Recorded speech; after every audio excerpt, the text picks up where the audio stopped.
Let's talk about Democrats. The incarnation of destruction.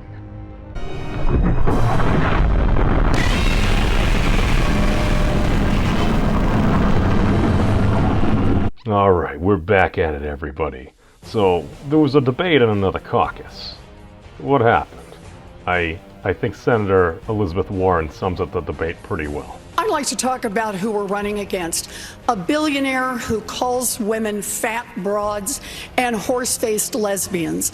And no, I'm not talking about Donald Trump. I'm talking about Mayor Bloomberg. Late entry into the campaign, Mayor Bloomberg was kind of ruffle-stopped on the debate stage. That's the clinical internet term, I believe, there. So we're going to get into a couple of sources as well. See the description in the bottom below for all the relevant links. And we're just going to highlight some of the major ones here. Let's get into it. Our first article is brought to us by the New York Times, and this is an opinion piece.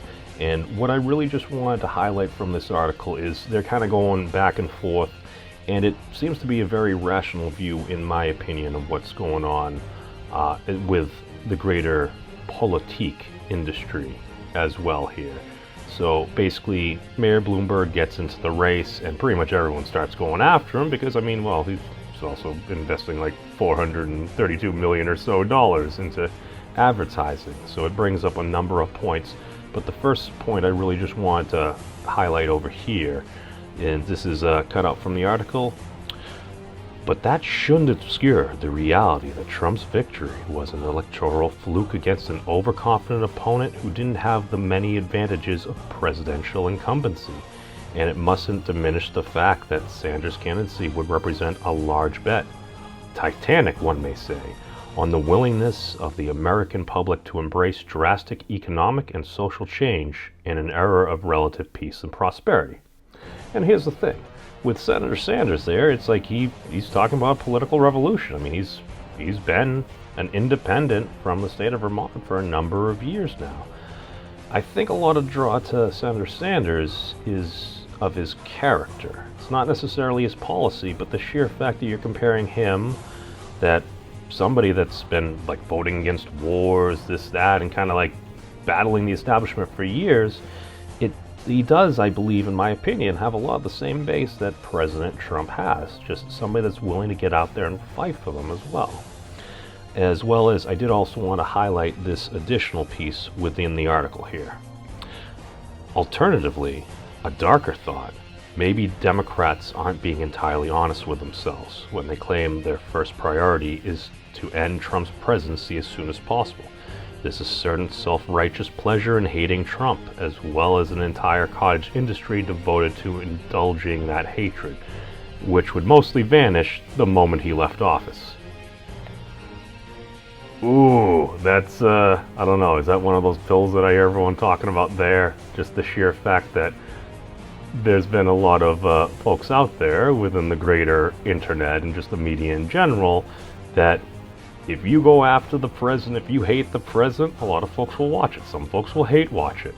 As well as there have been plenty of industries, and again, in my opinion, for all this, that are there bolstering the president as well. Oh, nobody's saying nice things, so we're just going to say all the nice things there. I mean, nobody would ever do that because it might be in their own self-interest and for profit. Just saying. But, yeah, over the weekend, we actually had another caucus, this time in the great state of Nevada. How'd it go? These, again, are people who work on the Strip within 2.5 miles of the Bellagio, largely people of color. Of those, the majority are Latino, and they are clearly, at least from eyeballing it, strongly in favor of Bernie Sanders, with Joe Biden coming in second. I assume said correspondent had just received word of a family tragedy, just because that sigh after viewing the results of Sanders' lead, it's just one of those things that make me go, But let's actually take care of the results here. And this was updated at 8 a.m. this morning, Eastern Standard Time, with 96% reporting. Senator Sanders basically blew everyone away. So he has 48.2% 46.8% of the vote, followed by Vice President Biden at 20.4%, followed by Mayor Pete at 13.9%, Senator Warren at 9.8%, as well as Tom Steyer at 4.6%. I believe this was one of Tom Steyer's better showings as well. He spent a lot of time and money in there, as well as, I guess apparently he's continuing on to South Carolina as well. But when we delve into some of these other things as well, as we can see here, basically Senator Sanders won the vast majority of the different counties as well. I do kind of wish they had made Mr. Steyer a little bit of a different color there. But as you can see, Mayor Pete did actually win a number of the other counties as well. Again, a strong showing for a gentleman that doesn't really have a lot of national recognition as well. As once we actually get into the actual votes. So basically, as we know, it's a caucus, so it's different than a primary. Primary, you just get in there, you vote for whatever candidate you want, you peace out. Okay, here, basically, they actually in Vegas, I guess they have a lot of casinos and stuff, so that's pretty cool. I like shinies. But as we can see here, so the first was the alignment they call it there. You can see Senator Sanders was at 34%. The second one, he had 40.4%, and then at the third alignment, he ended up pushing 46.8%. So basically, that was going in a positive direction. People that didn't necessarily consider him ended up considering Bernie, as well as Vice President Biden. He went from 17.6 to 19.1 to 20.4. Again, that's a positive affect, not as much as Senator Sanders, as well as Mayor Pete. This is actually interesting here. So initially 15.3%, he went up to 17.3%, and upon the final alignment there, he actually netted down to 13.9%, as well as when we see with Senator Elizabeth Warren, she started out with 12.9%. She's second alignment, she went down to 11.6%, and then that third alignment, she actually went down to 9.8% as well. Now again, for Nevada, a lot of it, there is actual pre-election voting, from what I've heard and seen within these different articles here. So a lot of that spike you may have seen from the Vegas debate that kind of gave her a little extra oomph there. I mean, she raised an extra $14 million shortly thereafter. So I mean, it's hard to argue with that. While at the same time, one would think that maybe at least she would net upward. But again, if you're in the total just counting those votes after the fact, hey, I mean, it is what it is. So, all right, that previous article was also brought to us by the Times, as well as we have a piece from, I believe it's CNN International as well. So this is based off of CNN.com as well. As we can see, Bernie and his wife there are happily celebrating their victory over there in Nevada. And one of the big things that we just kind of took away from this, it's that Bernie seems to be rounding up and just, I'm not sure if it's a changing of the Overton window or something, but we did see a lot of folks that before were more hesitant are being more receptive to Senator Sanders as well. So I just want to highlight a couple of points in this article as well. So Sanders dominated among Latinos and young voters, entrance polls showed, but he was broadly successful across demographic groups, reaching parity with his rivals among moderate voters. Still, Sanders is far from clinching the Democrat nomination. A second-place finish in Nevada could prevent Joe Biden standing from further weakening next week in South Carolina, where the former vice president is hoping his support among black voters will carry his campaign to victory. And former New York City Mayor Michael Bloomberg's $434 million of television advertisements looms large on Super Tuesday, when 14 states vote on March 3rd. That's coming up rather quickly here. So, I mean, it is a big investment as well. But one of the things that I did actually want to take away, and this is something that actually kind of hit home, something that Mayor Pete was talking about the other day. So, in this little snippet from the same article, we have Buttigieg's entire speech was a contrast with Sanders. We can prioritize either ideological purity or inclusive victory, he said. We can either call people names online, or we can call them into our movement. We can either tighten a narrow and hardcore base, or open the tent to a new, broad, big-hearted American coalition. I absolutely love that. That actually seems like something that even Representative Gabbard's, again, Tulsi's not really getting any attention as far as I understand. No, she's still campaigning and stuff like that. She's getting out there, she's speaking to people. Even if she doesn't get this time around, here's the thing. If you go out there and you talk to enough folks, you got to be able to get some decent idea. And this is something I had to give President Trump actual credit for. When I did actually see him back when he was campaigning the first time, I saw him. Dude, man, stayed around for an extra like half hour, 45 minutes after the thing, signing books, shaking people's hands. That's the thing. He put in the work. I mean, even XX Mrs. Means at the time, she's like, very first thing when she saw him, he looks tired. It's his third rally of the day. Dude, man was doing like 3 rallies a day pretty much every day, like 5-6 days a week. He put in the work. You can disagree with him on policy. You can think he's an a-hole. I mean, that's perfectly fine. It's just you got to acknowledge hard work. So let's just get back into this as well. And here's something that, again, I like Joe Biden. I like him as a human being. I don't always agree with everything he's ever done, but then again, I don't agree with everything that anybody's ever really done. So here's something that I just want to point out.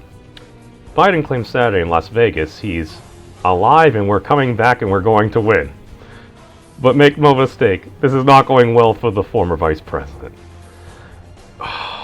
I get it. No, and you know what? We don't want to be ageist here, but it's just a lot of folks are bringing that up as well. I'm not sure this is the same Joe Biden we would have necessarily had 4 years ago, because I'll be straight up. I could have voted for Vice President Biden 4 years ago. It's like I think he's a decent human being. Again, he's been gaffe prone for years. Yeah, there's a lot of silly things, but I don't know, that whole actually going in on the train for year and year after the time while you're serving in Congress, I mean, that is something that I respect. He's also up around my dad's age, so again, maybe certain cultural things and stuff from back then translate well to me. But I digress. Did just want to cover a couple other highlights from the article that I found. So this one was actually following up on Joe Biden as well. Unable to consolidate moderate Democratic voters, Biden is likely to struggle with donors as well, who are split between the former vice president and Buttigieg. He's also being sidelined by Bloomberg's presence in the race. This is something we had kind of touched upon before. Here's the thing. If you're not showing to be a viable candidate, even if people think you are viable, if you're not getting those victories and stuff, if all of a sudden the money starts drying up, unless you're somebody like a Mr. Steyer, Mr. Bloomberg, or even President Trump, your campaign probably isn't going to go anywhere, because whether we liked it or not, money is heavily involved in politics. That's a completely other issue, but this is the meta in which we're playing right now, so we got to try to do the best with what we got. And as well as, like we talked about before, Massachusetts Senator Elizabeth Warren might have gotten a big bounce out of eviscerating Bloomberg on the debate stage Wednesday night in Las Vegas. Her campaign says it has raised $14 million in recent days, giving her a renewed ability to compete on Super Tuesday. But that bounce couldn't help her on Saturday in Nevada. About 75,000 early votes, a vast share of the state's total, had already been cast, and early voting window had closed before the debate had taken place. That also gets down into, okay, how do we kind of do early voting and stuff? Are there better means? Again, we've attempted to implement certain technologies to make things easier, but as we all know, technology is great as long as it works. That's another issue as well. Again, we've been over that but let's just pop into this Vox article over here as well. This is brought to us by Vox.com. And here's something very interesting about this. And I just wanted to highlight the fact that, as we can see from the snippet, pollsters also found likely voters thought Sanders and Warren would best represent them. When asked which candidate will fight for people like you, 57% said Sanders would do so a great deal, and 53% said the same of Warren. Their closest competition on this metric was Biden, who 34% said would fight for them a great deal. That's the thing. And this actually, I believe, explains a lot of the success as far as getting elected and accomplishing a lot of his goals of President Trump. people feel like he's fighting for them. I talked with a dude that basically, him and his wife, they actually have like a little salon and everything, a little mom and pop home business. And he straight up said, he's like, the president's an a-hole. But you know what? I'm going to vote for him again because he's representing me. My business is doing better than it ever has. And again, that's his particular situation. But just that emotional response of he's willing to fight for me. That's something that, yeah, it exists on freaking every side. Somebody that's willing to fight for another human being there. And it shows that the vast majority of folks there said that they thought Sanders was going to fight for him just because he's been a fighter. He's been going against the grain for many years. That's respectable. But the other thing that we're kind of looking out at here as well is what actually is the effect as well. Because let's face it, the media, advertising, marketing still has an amazingly powerful effect. But since we have the entrance of Mayor Bloomberg, again, late to the race as well, he is, like many people would have been calling President Trump, he seems like a New York Democrat. He is focused on more of the capitalistic principles that have been an extreme engine of growth over the years as well. As far as I understand, his education plan may not be necessarily as far-reaching as Senator Sanders or Elizabeth Warren's, but in my opinion, what he's trying to do is he's trying to maximize the dollars to education of those folks that may be disproportionately unrepresented. So, just to follow this last snippet, regarding Mayor Bloomberg, we now know how he performs in debates, but have not yet seen how he actually performs in a primary. The YouGov poll does suggest, however, that likely primary voters don't hold an overly charitable view of the former mayor's campaign spending. 18% said his strategy of ignoring the first 4 Democratic contests and pouring his money and attention into Super Tuesday shows he's trying to take a shortcut instead of campaigning.